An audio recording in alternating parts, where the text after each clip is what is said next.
Nileteni Gwajima, nileteni Gwajima, nileteni Gwajima, nileteni Gwajima.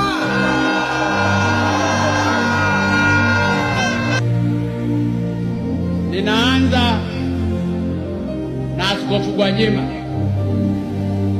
Huyu ni askofu, subiri kwanza. Huyu ni askofu, ni mchapakazi, ni mkweli, ni mkweli sana,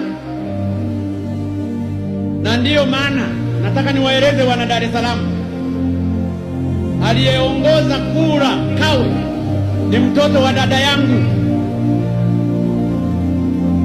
Nililikata jina kwa sababu hawezi akashindana na Gwajima.